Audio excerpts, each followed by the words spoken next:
Hey, hey, hey. Time for another out of this world story from rSpace. The second time was easier. Well, I'm back here again. Never posted before, but been through this once. Never got confirmation one way or the other. Thousands of dollars of therapy, and a few years later, I'm back. Things started to get worse between us during the year. I can say by early summer, affection started to taper off. Sex became less frequent, and things became a little stale. I thought maybe she could be going through some menopause since it's around that time. I tried to be supportive. I ask if anything is wrong, but she doesn't talk about anything like that. She gets less and less affectionate. We're getting on really well, but there's no touch, no back rubs, no hugs, no kisses, no hand holding, no hand on my leg, no playing with hair, no cuddling in bed. Touch is my love language, and we spend a lot of time on this in therapy. She pulls away when I try to get a hug, or initiate sex, or simply cuddle on the sofa. I leave things be for a while because other areas are good. Months pass. This year, we're going to my home country for Christmas. I spoke to her about booking flights. She informs me that she's booked her Christmas holidays from work for the week after Christmas. Why? Why would she do that? I thought it was her mean, controlling streak coming back. She was trying to sabotage our trip, even though I haven't seen family and friends back home in more than 2 years. What have I done for her to behave this way? I ask her to change the dates. She says she can't. I ask her to work from there instead. She reluctantly agrees, even though it isn't at all a problem. I book tickets. We get a late invite to a dinner party. Odd, I thought. Why were we left out until a couple of days before? I now see that she knew before, but hoped I'd decline on such short notice. We go. Things are good. Good people, good food, good conversation. By midnight, half the people have gone, but a few of us remained, drinking and chatting, sitting around the table. While engaged in conversation with a few people, I glance over at my wife. One of the guys is rubbing her back. Not in a lighthearted, jovial kind of way. In a tender, we know and are deeply comfortable with each other kind of way. I couldn't believe it. I said nothing, just observed while remaining engaged with the conversation I was having. I kind of died inside, but it was different this time. Feelings just switched off. I felt nothing. My thoughts were kind of, oh, so this is what's going on. I get it now. Everything clicked into place. This guy and one of my wife's best friends, who is pretty narcissistic, were having problems, and my wife was helping, advising, and consoling this guy via text messages earlier in the year. Would you believe I actually felt relief? They were drunk. They forgot I wasn't drinking. If they acted that way while I'm across the table from them, what's going on when I'm not around? His behavior, once I started watching more closely, was of someone who was smitten. I decided it was time to go home. When we got home, she scolded me for ruining the evening by leaving early, after 2 a.m., and gave me the cold shoulder. Went to sleep in a huff. No change there, though. She had no intention of traveling for Christmas. She wants to spend it with the affair partner. I'm certain some other problem will come up between now and then, meaning she can't travel. She's already complained about not having good internet access over there. Luckily, that all sorted itself out that night. I slept soundly. The next day, I brought it up. Good night last night, but people got a bit drunk there before the end. I think the affair partner was hitting on you. No, he wasn't. Sure he was. At one point, he was rubbing your back and everything. Silence. She just stared at me. Not in a F you kind of way, or a disappointed kind of way. It was a oh crap kind of way. I let that hang for about 10 seconds, then changed the subject. That was all I needed. My decision was made. She said nothing further about it. Later in the week, she mentioned that she bumped into a affair partner in town, and he was out on a date, but he asked her not to mention it to anyone, so I can't say anything. Sure thing. D-Day is next week. I don't need this mess anymore. The first time I had no proof, just massive disrespect, lies and gaslighting from her, but I gave it a shot because I was codependent and I thought we could be fixed. We made good progress for a year and a half before things started sliding again. This time, I have enough information, hindsight, and self-respect to do what needs to be done. I'm not even mad. I'm more relieved than anything else. Relieved that my intuition is working. Relieved that I'm not as broken as I thought I was. Relieved that I'm not the untrusting, broken, unlovable, implied by her lack of affection, person she portrayed me as. I get it now. It's time to move on. Update. So, first off, thank you all for your insight and support over the last months. I really appreciate the messages of support I got. The divorce has been fully processed. I bought a new house and I moved out last week. I'm still very sad about the whole thing. The actual divorce was quite quick, but then there were months of living together while waiting on banks to sort out mortgages and paperwork. She bought my share of the property. I didn't fight it, even though it was my ideal location. I just didn't have the energy. Things were amicable the whole time. We went through our usual routine, watched the same TV shows, ate dinner together, discussed our day. So basically nothing changed from the 6 months prior, except I no longer cared about fixing things. While things were okay, she still made jabs at me about stupid stuff. Even in small conversations, she would have a go at me, underhanded remarks, kind of petty stuff. It didn't really rile me up or anything, just reaffirmed that I was making the right decision. I contacted my in-laws and let them know I was sorry about how things turned out between us. They didn't know the details, and that I really appreciated being part of their family all these years. They were all very supportive and adamant that we would keep in touch despite the divorce. I had the pleasant surprise that our joint friends that I thought would side with her didn't. They pretty much stayed out of it, and have been very supportive of me for the most part, so that's been great. When I went to pick up the last of my stuff and give back the keys, she barely acknowledged me, and that was it. Financially, she definitely got the better end of the deal, but I'm happy with it. I got what I needed for the most part. I took a few days off work to process everything, and so I could move at a reasonable pace, and that was definitely a good idea. I cried a couple of times over the weekend, but I was surprised it wasn't more. I'm feeling lonely now, a little bit at least, but I'm not going to even consider dating or anything like that for a long while yet. I need to just get settled and work on myself. I've booked some sessions with my therapist over the coming months in the hope that I can get on top of things more easily. It's weird, but right now I'm kind of glad I had such a horrible time trying to figure things out last summer, because I think I actually did a lot of processing of my grief back then. I mean, it's still hitting me in waves and sadness, ups and downs, but it's not nearly as bad as I was expecting. So far, at least, and nowhere close to what I was going through the last summer or autumn. Our kid seems to be processing things okay so far. I feel sad for my ex, too, and I hope she'll be okay and pull through this. Seek some help from a therapist or something, for her own sake. I worry she'll just push all this down and blame me for everything, which won't do any of us any good in the long run. So right now I'm cautiously optimistic about the future. Let's hope it's onwards and upwards from here. The last few years have been rough, with COVID and everything too. Our first reaction comes from Tall, Blonde, and Cute. Wow, round of applause, people. This man here has done and is on the journey to happiness. This is amazing and sounds like you are following all the correct steps. You got this, man. Our next thought comes from Hello F expletive U1. Dude, you already went through the storm. Now you will begin to live your good life. And besides therapy, I would suggest you hit the gym from time to time, or get some good hobbies that you can even share with the kid.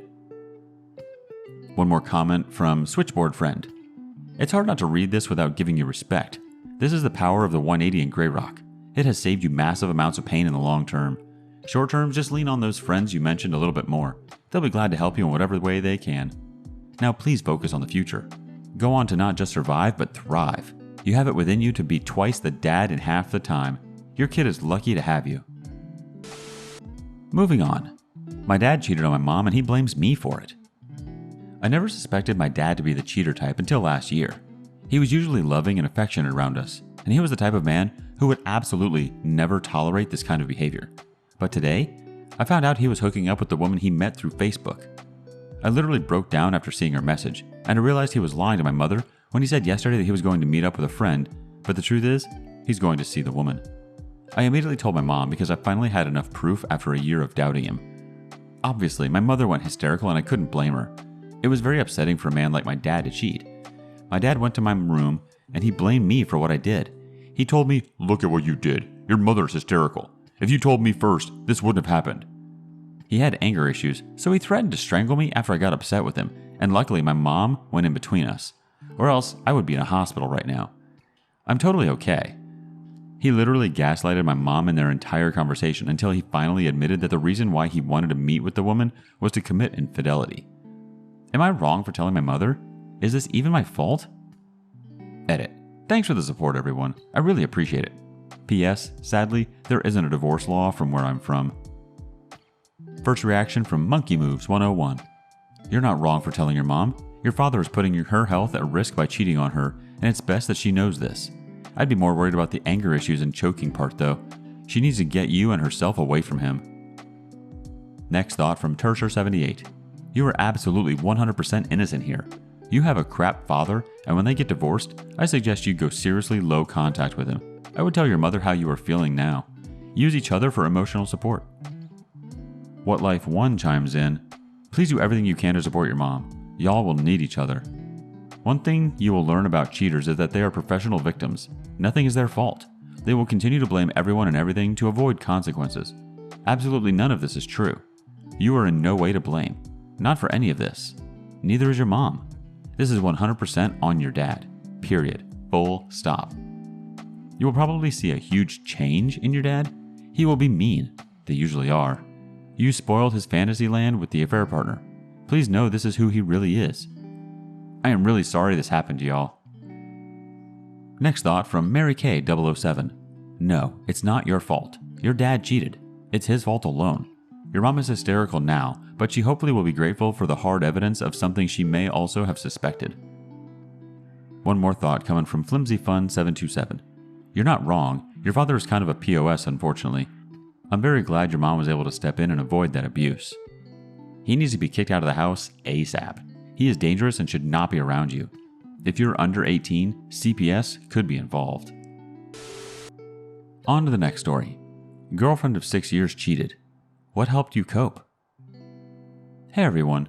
Tonight I found evidence that my girlfriend of 6 years had been cheating on me for the last 1 to 2 years. I confronted her about it, to which she still tried to lie about it, and eventually trickle-truthed most of the confession.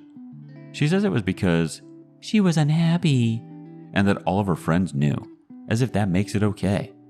The sad part is, I have had this gut feeling for the past couple of years, but always attributed it to my anxiety. I confronted her multiple times about red flag behavior, but she always lied, and I believed her. Our sex life was non-existent. She hid her phone and social media accounts, etc. I should have trusted my gut, but thank God I hadn't proposed to her yet. We'll be selling the ring for more race car stuff. She is moving her stuff out of our shared apartment. She also hasn't paid for her share of the rent for the last 6 months, so I'll take her to court for that later. Sadly, I think our dog is better off with her work schedule, so I won't get to see my little girl anymore. I'm really just looking for support. I have a wonderful family who I have reached out to, and I am so thankful for them, as well as a new dream job that I start on Monday, but those still barely dull the pain. How do you guys cope with the loneliness and thoughts? Especially at night when it's quiet before bed? How do you know when it's time to try a relationship with someone new? Thanks all. Our first bit of advice comes from Nero Aldrin 20. After you get past the feelings of missing her, you will realize how miserable you were as well. You will be okay.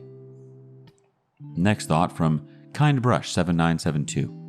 My brother told me, trust the process. And he was right. 4 years I wasted. It took a good few weeks of laying in bed crying and sleeping most of my day away. Maybe 2-ish months of still faking a smile at work and even going in my car on break to cry. My best advice is to feel it and talk to a therapist if you can. Know that what you are feeling is okay and it will pass, and eventually you will find better when you are ready. Take time to find yourself and do things you enjoy, but just know surviving right now is okay and lean on your family as much as you can. Don't be prideful. Don't blame yourself. It doesn't matter. If she wasn't happy, it's her job to tell you or to just break up. She wanted you, and to keep cheating, she's probably a user and her karma is coming. Trust me. One more bit of advice from Throwaway 9867. Honestly, after finding out my ex-husband cheated and I had moved out, I felt relieved.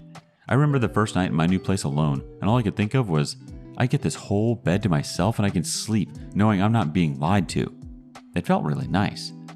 Obviously I had my moments, but I was in therapy so it helped out a lot. But I really basked in the quiet and took time to do things for me. The silence can be deafening sometimes. But like I said, therapy helps. Reading, watching TV, new hobbies. It sucks to have been hurt and betrayed, but now you get to move forward. Eventually, I ran into someone and started a new relationship. I've never been happier. It takes time, but you will come out of the other side. You just gotta have faith. Good luck. On to the next story. This has to be the most devastating thing to ever happen to me. Starting mid to late last year, I could tell my wife was acting differently towards me. She had a much shorter temper and would be somewhat hostile towards me for the littlest things. It was obvious that things were not right. I cannot say exactly how I caught her cheating on me, but I found out kind of by chance, and there was no question as to what was happening. This technically was not the first time it had happened either. Back in 2018, she had this friend from work. I'll call her T. T would often come over and hang out with us after work and on the weekends. T was also gay. It got to the point where T became our girlfriend and we would regularly all sleep together. It was fun, but my wife and T developed strong feelings towards each other and it became obvious that that was happening. I knew and had even told my wife that things weren't going to end well when we had to split up. When it got to the point where I felt I was being excluded, I couldn't take it anymore and told my wife to break it off or at least stop being intimate with T when I was not there. She still did at least one more time after that, and I found out. That's when I told her that she had to break it off completely. That eventually did happen, but I know they still sexted. Maybe it was because it was another woman that I didn't feel so threatened, or that I knew that this person couldn't provide for her the way I could, or that I feel like she couldn't even truly be with her due to her conservative family. That was all kidding myself, I now believe. After she had broken it off, my wife and I had an intense talk about all of it. She told me about issues she had with me in our relationship, and I said I was more than happy to work on those things, but if she was not happy in our relationship, then now was the time for us to end as well. She said that she really wanted to be with me and wished to continue being married. We went on to buy a house and build our relationship pretty strongly, I had thought. Fast forward a couple of years to 2021, and I find out that she's been having an affair with a coworker much older than her. Someone that's married, has kids, as an allegedly a doctor. I am absolutely devastated. Just agonizingly despondent. I confront her, and she doesn't say a word to me. She just sits there catatonic. It takes her days to even muster an apology. She finally tells me how it happened and why. She tells me all sorts of things that devastate me even further, such as she never had an emotional connection to me, that she hates our house and where we live, that she doesn't think we're right for each other, that she's too sensitive for me, etc. These things absolutely floor me. I also find out that she loves this person a lot. It feels as if someone is stabbing my heart with a hot iron. I go on to find out from her that I often made her feel dumb about things that she had wanted and had alienated her to some degree. I feel extremely bad for doing all of these things, and they are likely things that I had done, but she never told me about these things. I never had a chance to right what I had wronged. I can even remember specific times that I would ask if she was happy, and she never gave me any indication that that wasn't the case.